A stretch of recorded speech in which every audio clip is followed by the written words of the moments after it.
এখন এই দুনিয়া বলতে কি একমাত্র আমি আর আমার খোদা। ভাই বোন কয়দিনই থাকে, ভাই বোন আজ আছে কাল নাই। মানে আমার চোখের সামনে আমি আমার বাবা মা দুজনকে হারাইছি।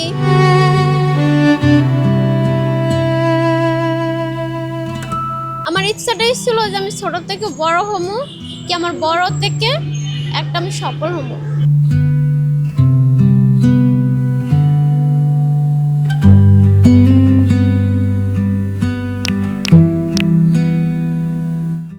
ঢাকার এক কোণে গরম চুলার ধোয়ার মাঝেই দিনের শুরু করেন শিরিন আক্তার। বয়স মাত্র 23। বাবা মা দুজনকেই হারানোর পর খুব অল্প বয়সেই জীবনের কঠিন বাস্তবতার মুখোমুখি হয়েছেন তিনি। মানে আমার চোখের সামনে আমি আমার বাবা মা দুজনকে হারাইছি, একটা এতিমের মতন হয়ে গেছি। আমার ইচ্ছাটাই ছিল যে আমি ছোট থেকে বড় হবো, কি আমার বড় থেকে একটা আমি সফল হবো।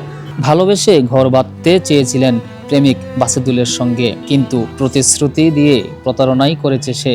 একদিন হঠাৎ করে শিরিনাকে ফেলে চলে যায় বাসেদুল। তারপর থেকে একেবারে নিঃস্ব নির্ভরহীন হয়ে পড়েন তিনি। যারা প্রেম করে, আগে কেউ কোনো ছেলেকে ভালোবাসলে আগে অন্ধর মতন বিশ্বাস না করে, আগে আমার মতন না জেনে শুনে অনলাইনে প্রেম করা উচিত না। রিলেশনের পরে দেখা যায় সামনাসামনি আসার পরে আমরা বিয়ে শাদী করার এমন ঠিক করি, পরে লাস্টে দেখা যায় কি ওই ছেলে আরেক মেয়ের সাথে সম্পর্ক ছিল, যেটা কখনো মানা পসিবল না। কারণ ওই জায়গাটা আমার জায়গা ছিল, আমি কখনো দেখবো না যে আমার জেফ আরেক মায়ের বুকে। আরো হৃদয় বিদারক বিষয়, আজ ভাই বোন থাকা সত্ত্বেও কেউ তার খবর নেয় না, পাশে দাঁড়ায়নি, কেউ হাত বাড়ায়নি। পড়াশোনা থেমে গেছে মাঝপথেই, আর্থিক সংকটে থেমে গেছে তার ভবিষ্যতের স্বপ্নগুলো। কিন্তু জীবন থেমে থাকেনি শিরিনার। আজ নিজের জীবিকার তাগিদে রোদ বৃষ্টি উপেক্ষা করে রাস্তার মোড়ে মোড়ে ডিম বিক্রি করেন তিনি। হাতে কয়েকটা ডিমের ট্রে, চোখে অবদমিত কষ্ট, তবুও হাল ছাড়েন না। এখন এই দুনিয়া বলতে কি একমাত্র আমি আর আমার খোদা।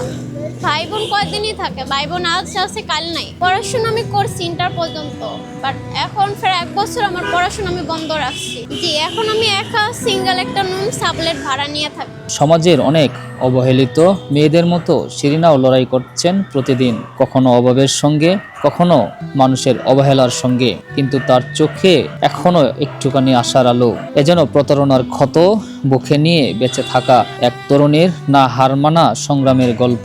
আমার থেকে দূরে থাকে, হয়তো আমাকে ফোন দিয়ে খোঁজ নেয় যে আমি কি অবস্থায় আছি, এতটুকুই খোঁজ নেয়।